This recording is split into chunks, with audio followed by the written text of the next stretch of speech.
Bonjour et bienvenue, voici notre tour d'horizon économique, géopolitique, énergétique et boursier. Nous sommes le mercredi 3 mai et pour comprendre comment tourne la planète finance, c'est sur la bourse au quotidien et nulle part ailleurs. L'épisode du jour s'intitulera En Californie, le séisme bancaire. Ouais, c'est déjà le big one. En l'espace de 6 semaines, la Californie va voir disparaître probablement ses 3 plus grandes banques. Alors ça a commencé, vous vous en souvenez, avec la Silicon Valley Bank.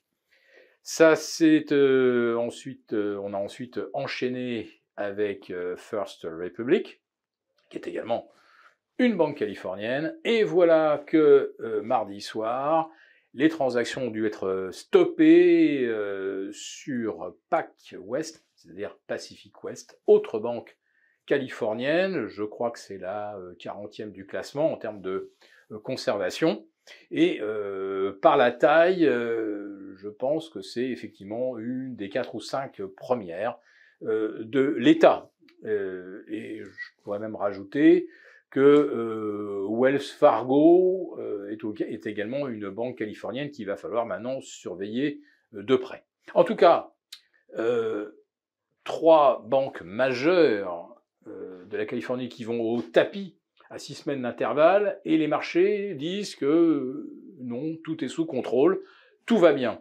Eh bien, hier, tout n'allait pas bien, parce que j'ai recensé quand même 4 banques qui perdaient plus de 20%, à 20 heures hors française, elles étaient encore 4 à en perdre 15 à 22 heures, et il y en avait plus de 10 qui perdaient entre 5 et 15%, ce qui est véritablement un mini-crack. Alors ça a effectivement peut-être un petit peu inquiété Wall Street à un moment. Le VIX, qui était à 15,5 vendredi dernier. Je ne sais pas si vous réalisez que 15,5, c'est le genre de niveau qu'on a quand il y a 0 nuage à l'horizon. 15 sur le VIX, ça veut dire quoi? De la croissance, pas d'inflation, des bénéfices en hausse, l'entente cordiale au Congrès américain, pas de problème de plafond de dette à relever. Bref, 15 sur le VIX, c'est tout va bien. Eh bien, on avait bien ce niveau, alors qu'il n'y a toujours pas d'accord sur le plafond de la dette et que Janet Yellen dit que les États-Unis risquent d'être dégradés.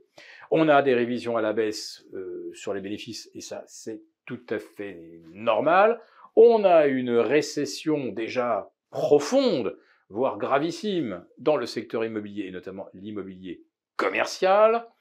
Vous avez toujours ces tensions géopolitiques entre les États-Unis et la Chine au sujet de Taïwan, et j'en oublierai certainement si je ne mettais pas en avant ce problème des banques régionales qui subissent un bank run, comme je pense même qu'on n'en a pas connu après la grande crise de 2008-2009. Alors c'est vrai qu'en 2008-2009, c'est je ne sais plus combien, 500 banques qui ont mis la clé sous la porte, mais enfin, grosso modo, l'encours de ces banques, ça ne dépassait pas les 3 banques californiennes, plus Signature Bank, qui a aussi mis la clé sous la porte. Donc on est aujourd'hui sur un encours de banques en faillite qui est supérieur à ce qu'on a connu pendant toute la crise de 2008-2009. Et le marché donc continue de dire que tout va bien. Et le S&P, finalement, caracole toujours au-dessus des 4100, le Dow Jones autour des 34 000, le Nasdaq autour des 12 000, et notre brave CAC 40, qui a connu hier quand même un petit hoquet, parce que il se passait quand même quelque chose sur les banques américaines hier, eh bien, on n'a pas menacé véritablement le support des 7380. On se repositionne très vite au-delà des 7425, et certains pensent que une fois que la Fed aura bien rassuré tout le monde en disant que le problème des banques américaines serait géré et que finalement ce sont toutes les mégabanques qui deviendront encore plus systémiques, eh bien on espère déjà terminer la semaine en hausse Pourquoi? Parce que la Fed ce soir nous aura annoncé que c'était la dernière hausse de taux,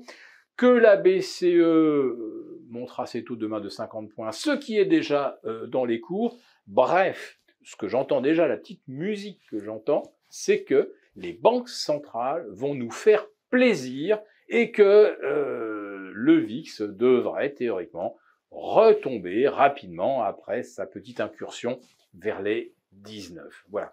Donc vous avez des marchés qui pour l'instant continuent de se réfugier dans le monde merveilleux des idées, enfin des idées merveilleuses, où rien de ce qui devrait les inquiéter ne les atteint.